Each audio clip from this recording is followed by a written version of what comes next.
Hey there, fabulous financiers. Welcome back to another episode of the Do.Different.Better Show, where we talk about wealth, wisdom, and money moves, making finance simple for everyday people. I'm your host, Elaine Rasmussen, founder of Social Impact Now, Connective Institute, and managing director of the Integrated Capital Fund. Thank you for joining me today. Today, we're going to break down the basics of the FIRE movement, FIRE, including its principles and different paths that you can take, like Fat Fire, Lean Fire, and Barista FIRE. I'll cover some practical strategies for achieving FIRE, such as high yield savings accounts, smart investing, and increasing your income through career growth and side hustles. And to bring it all home, I'm going to give you a for real look at the pros and cons of FIRE, helping you decide if it's the right path for your financial journey. So let's dive in. All right, let's kick things off by talking about exactly what is the FIRE movement. The FIRE movement is all about achieving financial independence and retiring earlier than traditional retirement age, which can be around between 67 and 72. That's what the current retirement age. Probably your parents really looked at retiring at 62 or 65, but that number keeps inching up and up and up as we are aging and staying alive longer. Our mortality rates we're living longer lives. So it's really based on the idea of saving and investing a large portion of your income so that you can eventually live off the returns of those investments. So why is all this important? Well, because achieving financial independence means you no longer have to depend on a paycheck to cover your living expenses. It gives you the freedom to choose how you spend your time, whether it's pursuing passions, traveling, or simply enjoying life without financial stress. The FIRE movement has gained a lot of popularity in recent years because, especially as a result of millennials who are looking for a way out of the traditional 9 to 5 grind. But it's not just about quitting your job, it's about gaining control of your financial future and living life on your terms. So, now let's define FIRE and some of its general principles. There are two main goals with the FIRE movement, okay? FI, which is financial independence, and RE, which is retirement early. So let's talk about number one, financial independence. That is the point where your investments generate enough income to cover your living expenses. You no longer need to work for money because money is working for you. And then number two, early retirement. Once you achieve that financial independence, you have the option to retire early. That doesn't mean you have to, but you have the option. This doesn't mean you have to stop working entirely, but it gives you freedom to choose like what work you want to do, if any. The main strategies to achieve these goals are high yield savings rate, saving a significant portion of your income, often 50% or more. Two, frugality, living well below your means and cutting unnecessary expenses. And three, investing, putting your savings into investments that grow over time, like stocks or bonds or real estate. So here's a fun fact about FIRE. It was popularized by a book called Your Money or Your Life by Vicki Robin and Joe Dominguez. This book is considered a foundational text for anyone who's interested in financial independence. So if you really want to dig into a lot more after the show, I definitely I definitely recommend that you go and check out that book either on Audible or purchasing it in hard copy. So what are the different types of paths for achieving FIRE? Everyone's journey is not going to be the same because everyone's financial independence looks different. But here are some common variations. So first, there's Fat FIRE. This is for those of you who want to maintain a higher standard of living while retiring early. It involves saving significantly more than the average retirement needs. Two, there's Lean FIRE. This approach focuses on living a minimalist lifestyle, cutting expenses to the bare minimum in order to retire early. 3, there is the Barista FIRE. This is the path that involves semi-retirement where you have enough savings to cover most of your expenses, but you still may need to work part-time to cover the rest. Think of it as a way to ease into retirement. And then number 4 is Coast Fire. With Coast Fire, you save aggressively early on and then let compounded interest do the work. And you can coast to retirement without needing much more to save because your investments will grow enough to meet your needs. So these are the different paths that you can take. And as you can tell, one size doesn't fit all in thinking about how you approach your fire. It's all about finding the strategy that's going to work best for you, your lifestyle, and your financial goals. And really, you want to think about, particularly if you're single, if you're with a partner, are you looking to expand your family? Are you planning on not expanding your family? All of these are things that are going to be really instrumental in deciding not only which, if you're going to do fire, or what is the right fire path for you should you decide that you're going to pursue a fire methodology to your financial security.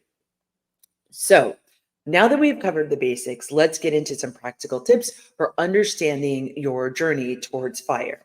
So the first thing is calculating your fire. So this is the amount of money you need to have invested to retire early.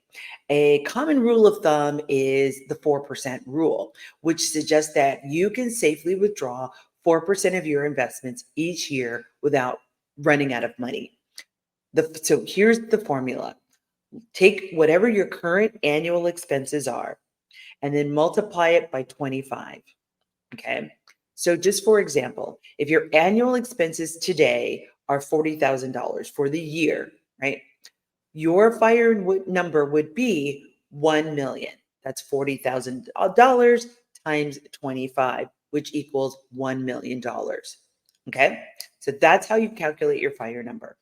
So here are just some resources to help you get in if you really want to geek out on this or really want to learn more, here's some resources. So I've already told you about the book that's called Your Money, Your Life by Vicki Robin and Joe Dominguez. There's also The Simple Path to Wealth by J.L. Collins. These are really great places to start. There's also some awesome websites. So there's Mr. Money Mustache and Choose 5 for tips and community support around fire. There's some tools. There's fire calculators like Fire Calc, CALC, and C Fire Sim. So the letter C, Fire, FIRE, and Sim, SIM, all one word. And you can run scenarios to see how different savings rates and plans and investment returns impact your fire timeline. And then there's also a couple of podcasts. So there's Choose Fi and Mad Fientists, and excellent podcasts that will give you some more inspiration and practical advice for people who are on the fire path. So just a little bit more that you want to know about fire is really thinking about whether or not this is right for you. Because when we talk about really saving, we're talking about doing some deep, going without Netflix, going without DoorDash. You might decide that you're only going to eat out once a quarter instead of once a week. Maybe you're not going to eat out at all. And we're going to talk a lot more about that as we get into the next segment. But I really want you to start thinking about, hey, is this something I really want to really do a lot of aggressive work now to shortcut doing work later, right? Or having the option to be able to do a part-time job, a side hustle. Or I have some friends of mine, they are nomads. They basically house sit in foreign countries. They are both programmers, so they can do their job from anywhere, but they only work part-time because they actually pursued a fire path very, very aggressively. And so now all their living expenses for the most part are covered. They're still drawing a paycheck, but they can use that paycheck and use it for whatever it is that they decide that they want to do, whether that's taking an extra vacation, eating out every night, whatever that looks like. So That wraps it up for this segment. We have covered what the FIRE movement is. We talked about its key principles. We talked about the key paths that you can take. So now here is your call to action. I want you to calculate your FIRE number and start thinking about what path might align best with your goals. Coming up next, we're going to dive into some specific strategies for achieving FIRE, including savings, investing, and increasing and expanding your income. So don't go anywhere. There's plenty of show to come when I show you how to do different better.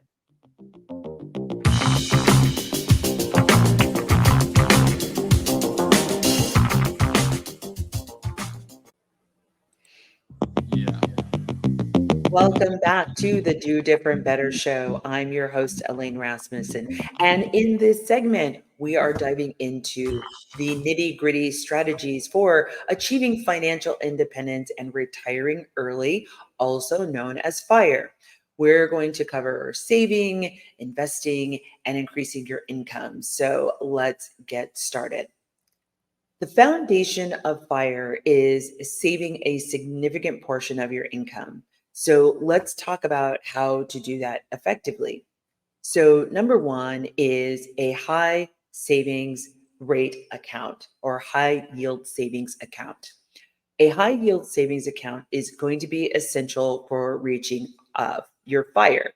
The more you save, the faster you can achieve that financial independence. So, here's a tip.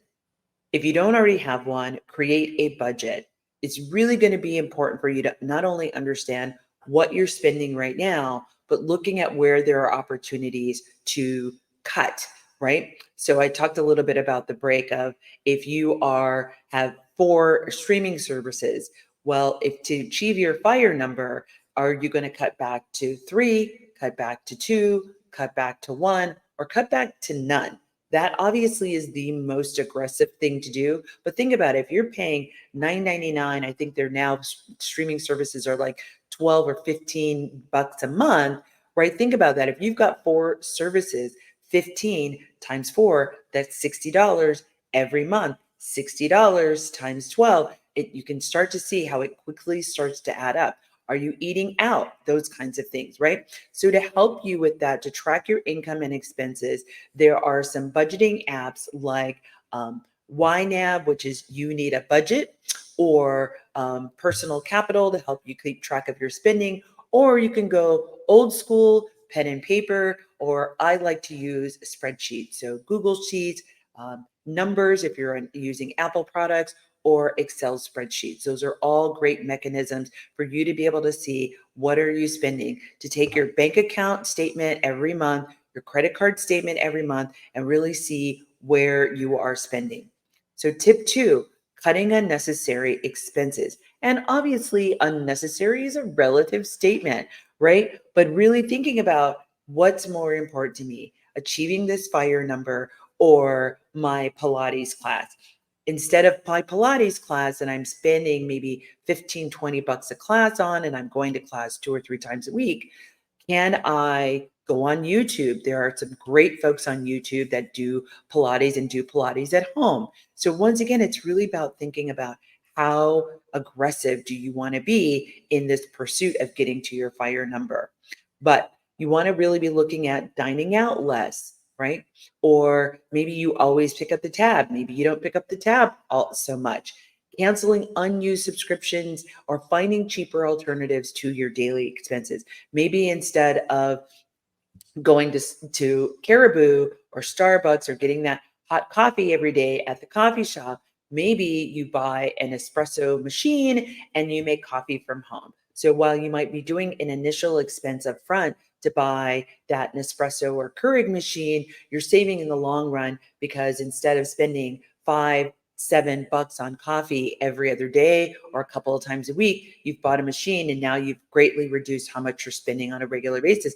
And now maybe you can have coffee, custom coffee every day or artisan coffee every day instead of only 2 or 3 times a week by going out and spending it. Because after you give a tip, after you pay for the coffee, you're in it for almost $10, right? So you can start to see how that can start to add up. You add up your your streaming service, you add up your coffee, you add up maybe your additional classes, you can start to see you're into the hundreds, if not thousands of dollars, depending on what you're spending.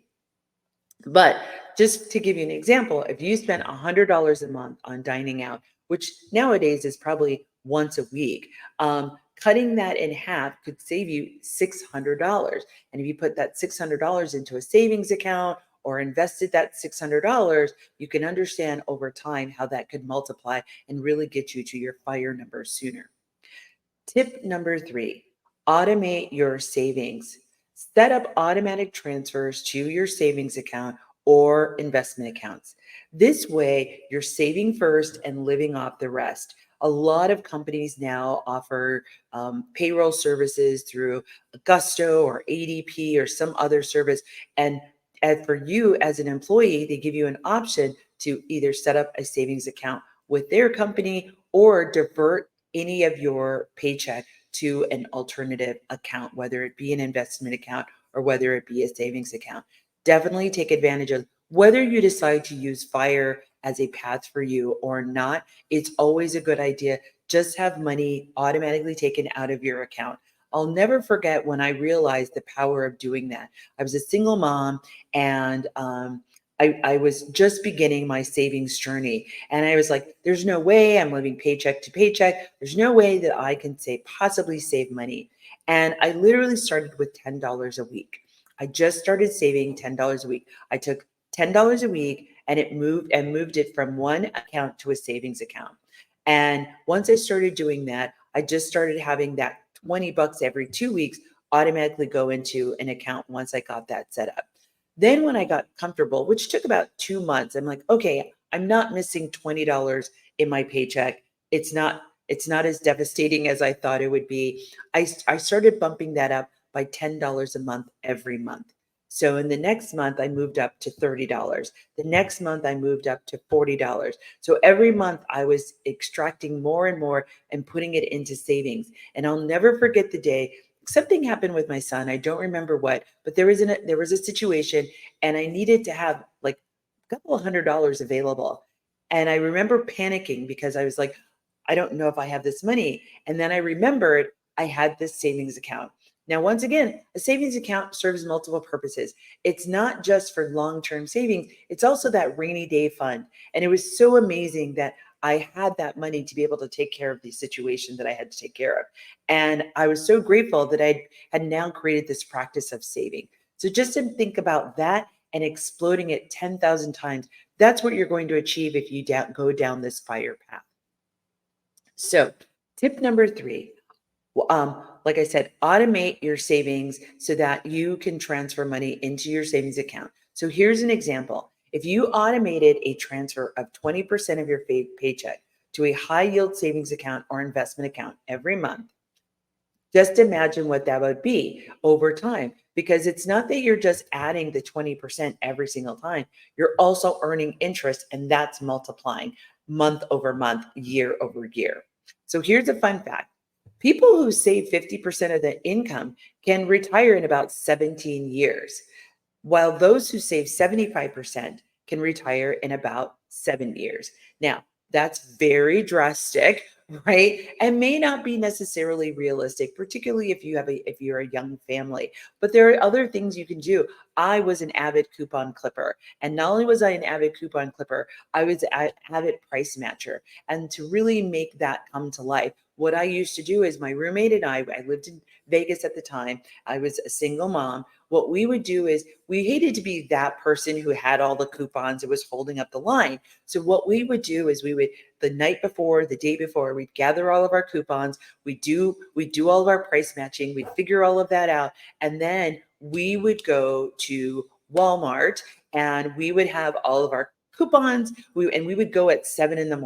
because hardly anybody is at Walmart at 7 a.m. So we didn't have to worry about holding up the line. We actually got in and out fairly quickly. We were able to get our grocery shopping done inside of 30 to 40 minutes, the two of us. So because we had planned what we were doing, what we were eating that week, what we planned to spend, and we had all the price matching. It was not uncommon for us to save $50 to $100 on our grocery bill. We were leaving, it got to a point where even the cashiers were impressed by the Jenga that we were doing, the math Jenga we were doing. But it was not uncommon for us, the three of us, we were spending probably less than $100 on groceries because we had done so much cost saving and looking at what we were actually spending our money on and looking at the quantities that we were purchasing and what really made sense. So it's possible.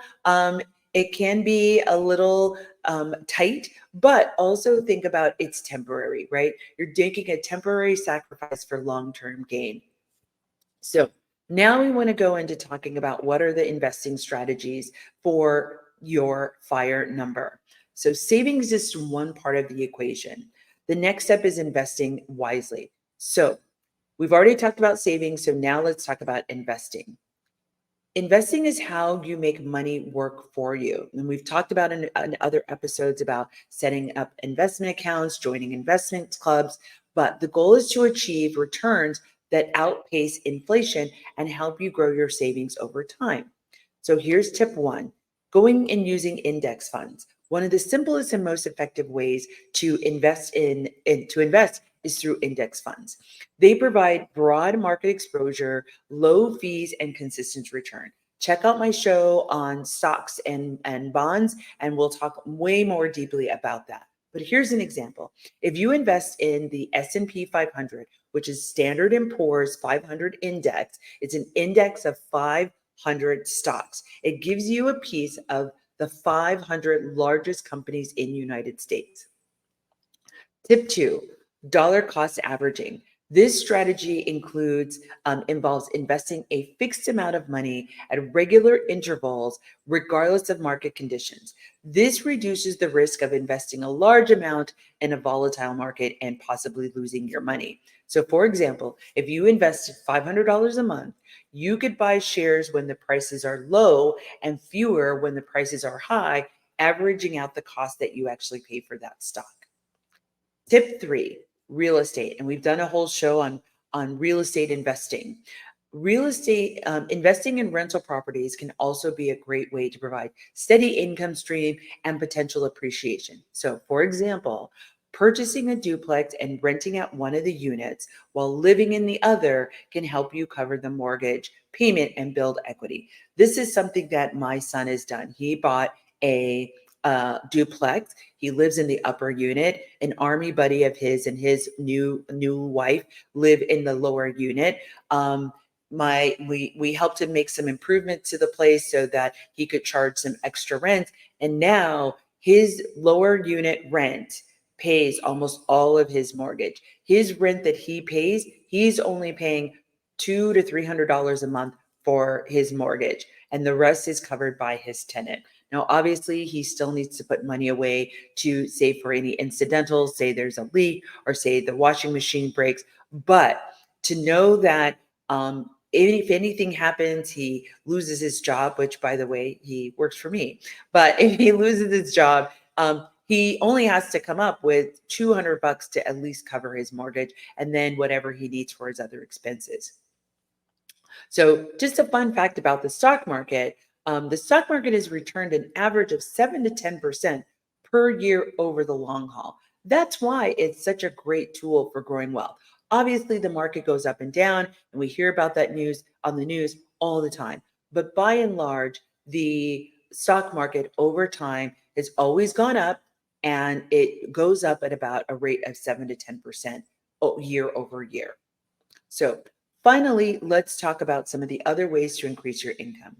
While you can accelerate your journey, which can accelerate your journey to reach your FIRE number. So the first is career growth. If you are working in a job, advancing your career is one of the most effective ways to boost your income. And here's how you do it. Number one, upskill. Continuously improve your skills through courses, certifications, professional development, especially if your job pays for it. If they will pay for you to go to a conference and at that conference, there's continuing education credit, take it, do it. use it. These are all things you can put on your resume. And when you get ready to go and ask for a raise, or you go to position yourself to get a title change, which comes with a raise, you can say, these are all the certifications, these are all the skills that I advanced. So taking a coding boot camp or earning a project management certification, these are all the ways that can make you more valuable, not only with your current company, but in the job market in general. So if you find that your company isn't valuing these skill sets, you can take them to the market, but because you've invested in yourself, you are now going to get that return in your pay increase. Number 2, job hopping. Sometimes the fastest way to get a raise is to switch companies. New hires often receive higher salary increases compared to internal promotions. So let's say, for example, you're making $50,000 at your current job. You can move to a new company doing that same job and get a salary of $60,000 or more. Number 3, here's a tip: negotiating. Don't be afraid to negotiate your salary and ask for raises on your performance and market rates. So, for example, before your next annual review, research the average salary for your position and present a strong case for the raise. But be careful. I recently had one of my staff come to me and wanting a raise 30 days into the job. And I'm like, okay, you're asking for a $15,000 raise, but how have you brought $15,000 of value to the company? So you want to be careful that you are able to make a strong case for like why you should be getting this raise or why you should be getting a job title, which obviously should come with a raise. Number 2, side hustles and passive income. So in addition to your primary job, side hustles and passive incomes can significantly increase your earnings, right? So here's a tip: freelancing. Use your skills to earn extra money with platforms like Upwork or Fiverr or Freelancer, which can help you find you some gigs. Number 2, have an online business. Start an online business such as an e-commerce store, a blog, or YouTube channel. Creating a blog about something you love and monetizing it through ads and affiliate marketing can also be another way that you can generate passive income. Number 3, rental income. Invest in a rental property or rent out a spare room on platforms like Airbnb. Renting out a room in your home could bring in an extra $500 a month, especially when you think about people who are traveling, other nomads who are just maybe looking for a place to stay for a couple of days or for a week. You'd be able to make up maybe you decide, hey, I'm only going to rent out my room for 5 days a month, right? That's still extra income. You don't have to rent your room out for the entire time, the extra room that you have. Or if you know that you're going to be going out of town, that might be a good time to rent out your space. There are many millionaires who have multiple streams of income. So diversifying your income and sources can help provide financial security and help you reach your FIRE number faster. So that's it for this segment. We've covered saving, we covered investing, and we've covered increasing your income through key strategies to achieve your FIRE number. So here's my call to action. Choose one saving strategy, one investing strategy, and one way to increase your income and start implementing them today. Remember, small steps can make big changes. Thanks for sticking with me in this segment. We've discussed whether FIRE is right for you. I'm sorry. In our final segment, we're going to discuss whether FIRE is actually right for you. We're going to talk about the pros and cons. We're going to help you think about a personal assessment and some practical steps that can start your FIRE journey. So don't go anywhere. There's plenty more of show to show you how to do different better.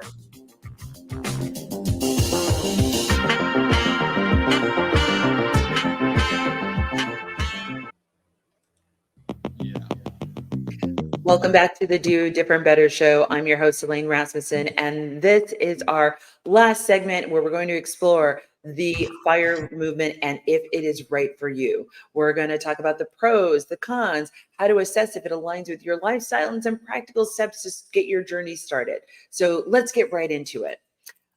Let's first start looking at the benefits and the challenges of the FIRE movement. Understanding both sides will help you make an informed decision. So here are some of the benefits. Achieving FIRE has lots of advantages that can significantly enhance your quality of life. It's going to give you financial freedom, and that's probably the biggest benefit, that you're no longer have to be tied to a job for financial security.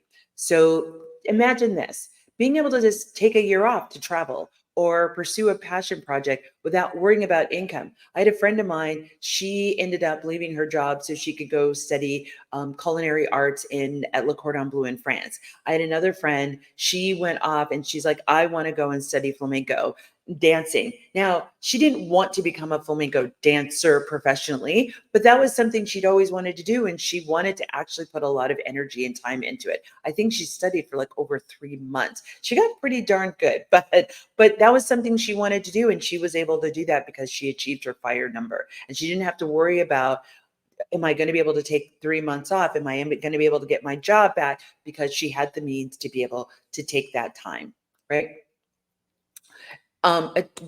Doing FIRE and having a FIRE number allows you to pursue your passions. With financial independence, you can focus on what truly matters to you, whether that's volunteering, maybe it's hobbies, maybe it's spending more time with your family. I joked around with one of my staff. I said to her, I feel like we have a renovation company in our future because we both love to do like restorations, we love doing renovations, but neither one of us wants to like have to count on that money. But if we get paid to do it, like that would be amazing, right? According to a recent study, people who pursue their passions are generally happier and more fulfilled. The other thing with achieving FIRE is less stress. You have this financial independence that can reduce stress and anxiety related to money. So, for example, not having to worry about paying bills or job security can actually lead to better mental and physical health. It also provides you with a set of flexibility, right? FIRE gives you the flexibility to choose how and when you work. So just imagine you can take a part-time job or do freelance work that you enjoy rather than a full-time job that's just a means to an end, right?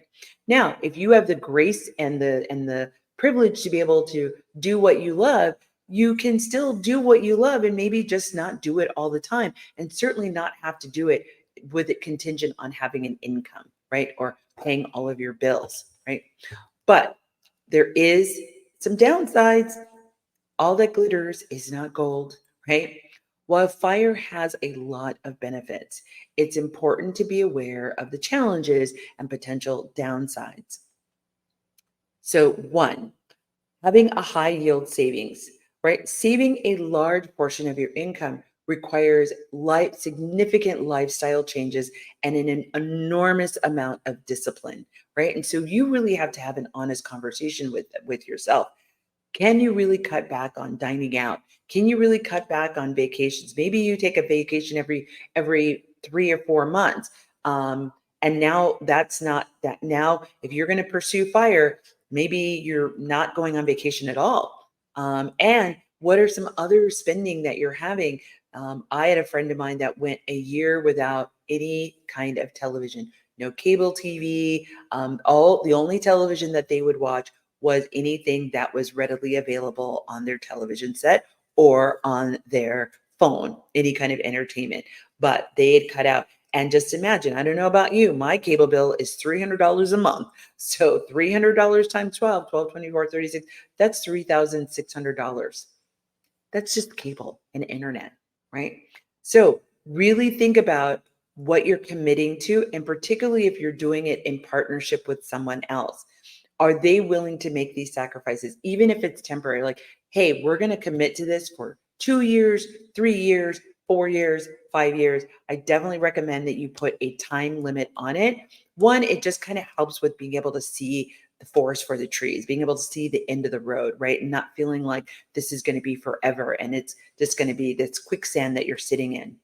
The other thing about being on a FIRE path is the social isolation. So pursuing FIRE can sometimes lead to social isolation because if you're not spending time with your friends and family as much or doing the things like going out, if that's a part of your social circle, and you're not able to do that because you're looking at this long-term financial benefit, that means you're probably not going to be pursuing But maybe if you share with your family what you're doing, they can be sensitive, or you share with your friend group what you're doing, they can be sensitive to that. Maybe instead people come over to your house, or maybe you go over to their house, or maybe it's a BYOB, bring your own bread, bring your own food, bring your own breakfast. And that can and settle in and provide an alternative to always going out and spending money. So, but declining social invitations do save you money. Maybe you're not going to every baby shower, particularly for young people. I remember my stepkids at one point in time, I think there were like 4 weddings inside of like 3 months. I couldn't believe it. All their friends were getting married at the same time. So maybe you turn those down, or you say, hey, I'm going to volunteer in your name instead of providing you with a gift, right? Whatever you want, you're going to have to be creative, and you have to be really thoughtful of, are those things that you can or want to do. The next thing is market risk. Your investments are subject to market fluctuations, which can impact your financial security. So, for example, if there's a market downturn, this could significantly reduce your investment portfolio, affecting your ability to retire early. But I want to say that with a word of caution, because as we talked about, there are fluctuations in the market. Investments always have fluctuations. I don't care what the investments are, they always have these fluctuations. So if you are working on a longer term plan, maybe it's a 5-year plan to get to your FIRE number, know that while you might have reached and experienced a dip in the market, there typically will be a bounce back, and it's just a matter of how long it's going to take for the market to bounce back. And then finally, healthcare costs. Without employer-sponsored health insurance, you'll need to budget for healthcare costs. So you have to think about that, particularly if you are going to live a nomadic life where you're going to be traveling. What kind of insurance is available? How much is that going to cost? What are the premiums, and what could be the out-of-pocket medical expenses that you may have to support and in your pursuit of your passions or living your FIRE path, right?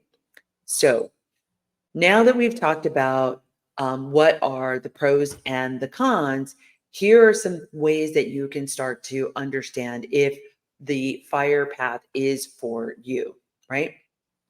So first things first, really take a personal assessment.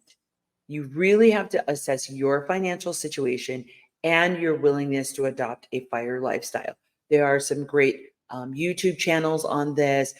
There are some great bloggers that talk about their journey. I encourage you to look through all of those and read them and really understand, and particularly thinking about your ethnic group. If you come from an ethnic community where there are certain cultural norms that have a financial impact, I would go and look at YouTube channels and blogs of that ethnic community that represent your own, so you can understand from a cultural perspective how this might impact you. Things you may not have thought of that might impact you, right? So understanding where are those cultural norms and where those cultural norms might come in conflict with starting a FIRE journey, right?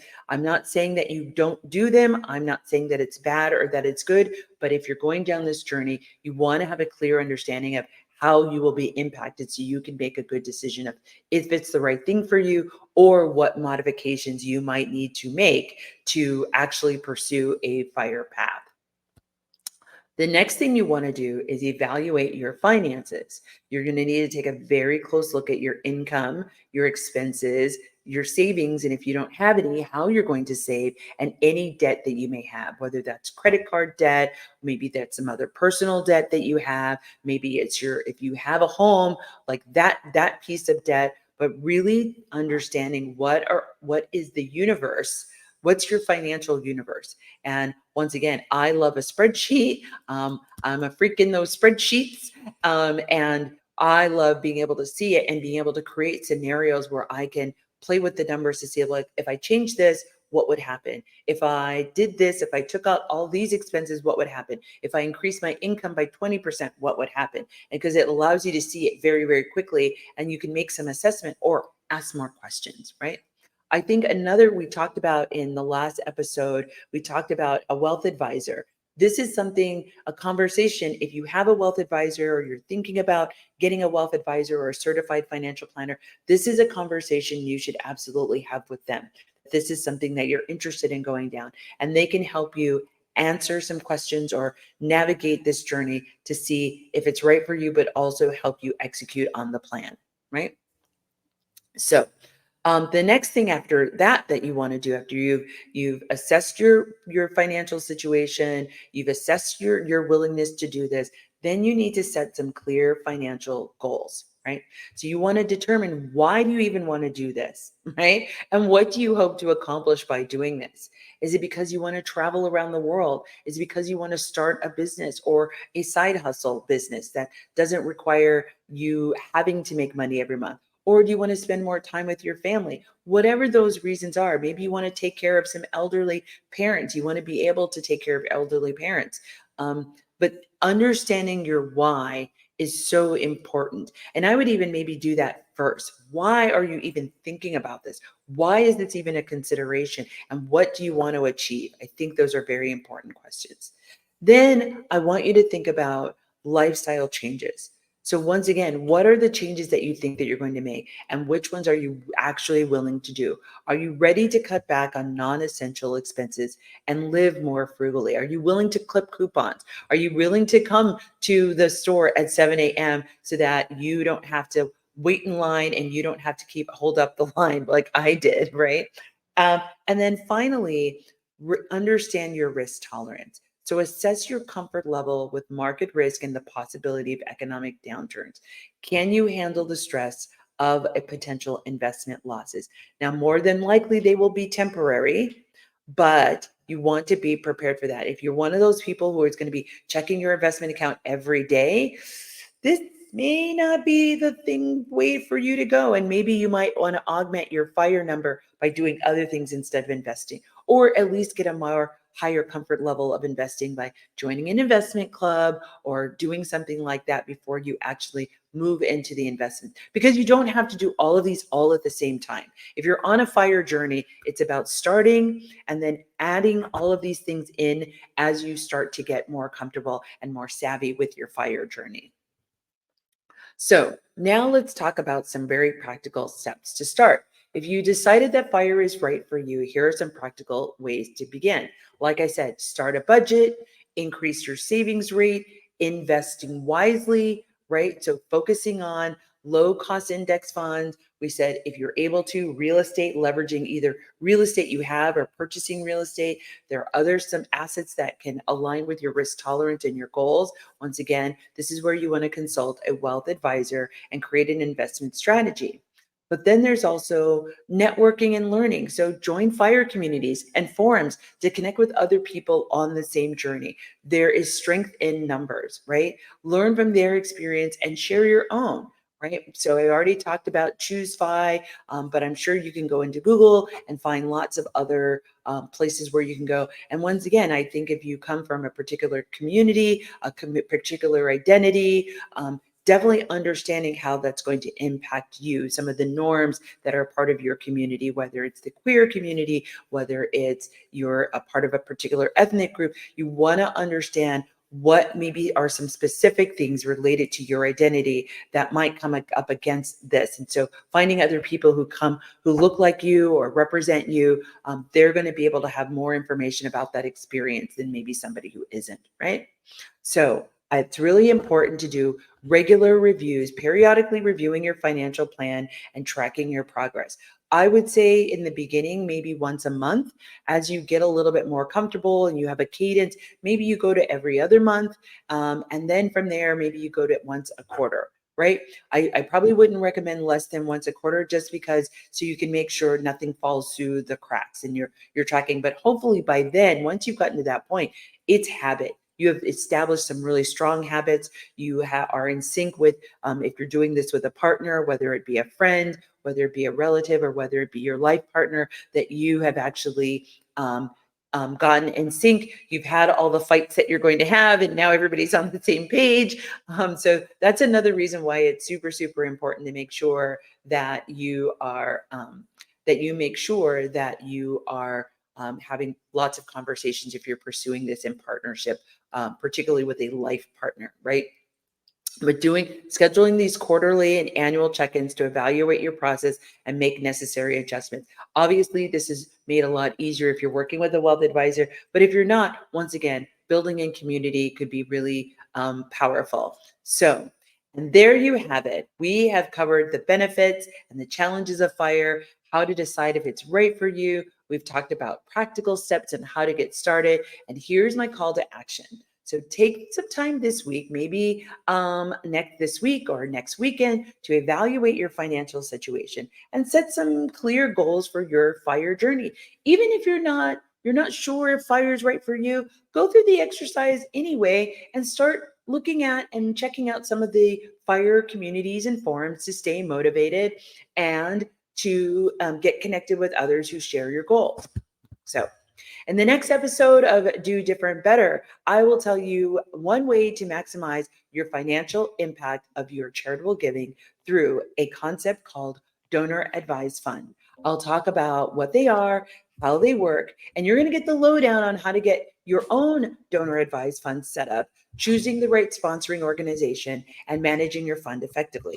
I'll share some practical tips on funding your DAF and making impactful grants and leveraging investment options to grow your charitable assets. So thank you for tuning in to the Do Different Better show. If you found this episode helpful, please subscribe and leave a review, share it with friends. And I can't wait to see you all next week when I show you how to do different better. Until next time, happy saving and investing.